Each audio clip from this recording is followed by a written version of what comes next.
I've learned a lesson that some things in life that are really good take just about forever to happen, but it's worth holding on and working for them. This is one of those things. When the lights dim and I hear the sounds, 25 years disappear, and I'm back in TRON.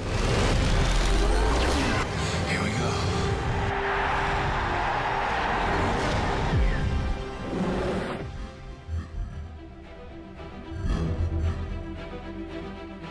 Was talking with a number of colleagues at Disney who had been thinking about TRON, and I said, here are the things I just really remember off of my gut. I remember suits that were lit, light cycles, Jeff Bridges, and a screen that looked unlike any movie screen I'd ever seen before. I said, in my opinion, that's what we're beholden to. This is the key to a new order. Sean Bailey called me in for a general meeting in July 2007. And, you know, in a general meeting, typically you talk about a couple different projects, but Sean really wanted to talk to me about TRON and just ask me what would my take be on a TRON sequel. Very shortly thereafter, we met Eddie Kitsis and Adam Horowitz. Our agents called us and said, would you be interested in TRON, which was like the dream come true because we were both obsessed with the movie. Greetings, programs! We felt like there were certain design elements and pieces that they had done incredibly well and were incredibly ahead of their time, but we also felt we had to do some new things. And I guess so at first I was a little apprehensive about bringing that up with Steven Lisberger.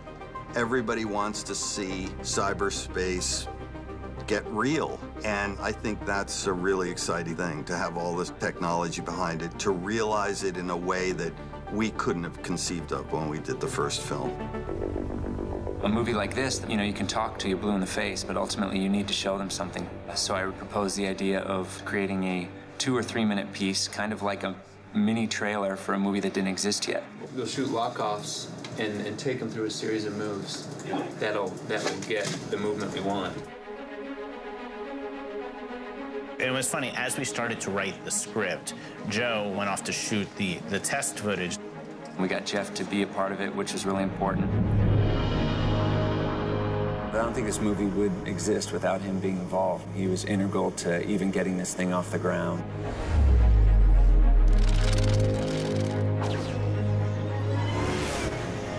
This technology was so fascinating, and that was very exciting to come to realize all the things that you can do. So I jumped for it, and we shot this trailer.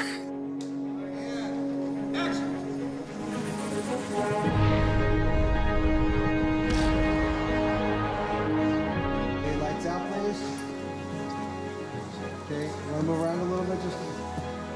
We started saying, we think we have a story to tell, but does anyone care? And we thought, Comic-Con has become kind of the barometer for what people are interested in when it comes to big movies. We showed it to an audience that had no idea they were going to see it. I remember sitting there with Joe and a couple guys from the studio, and we were really nervous because we thought, well, if this plays well, we're probably off and making our movie, and if it doesn't, we're probably not.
fun, okay? It's just a game!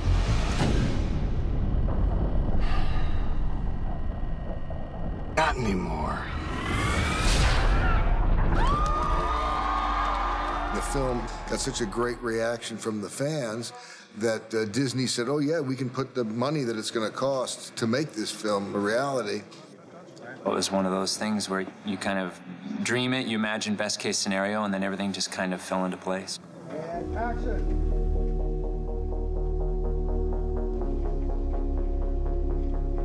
Look back and then maybe get up on the pedals a little bit like you're racing and kind of say, come on, Dad, let's race. You know, you can talk to him a little bit, all right? Are we going to mic him?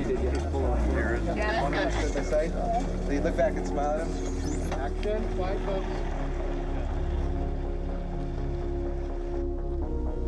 The challenge of writing Tron was coming into it and saying, how do we honor the original movie, continue that story, expand on it, and take it to a new place while also opening up the world for new fans. Tron and I, we beat the evil MCP and finally got out, and finally, we came home.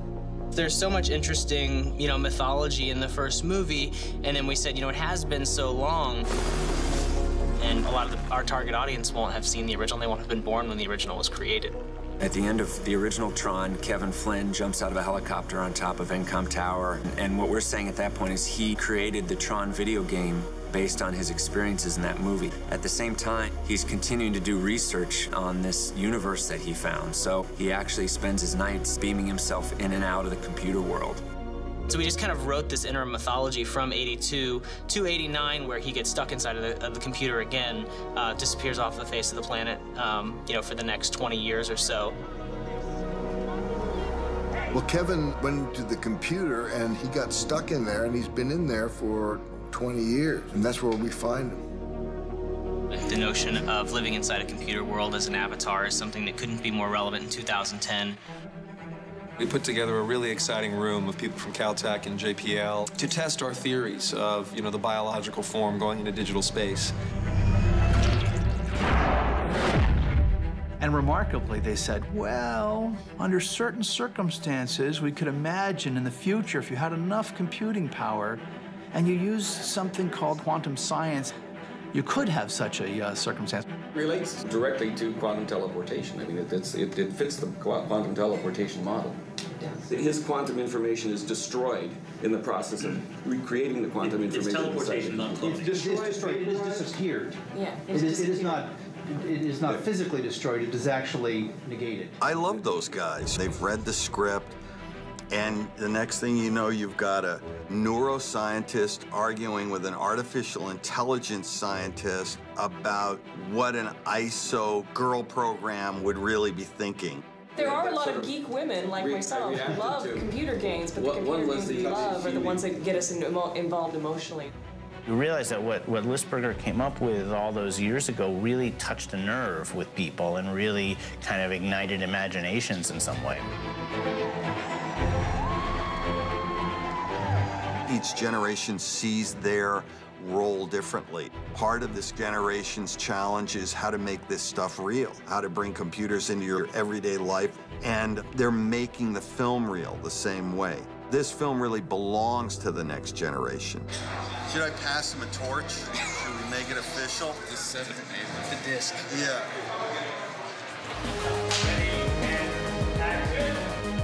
It's a giant world. There's a lot more story out there than we're able to explore in our film.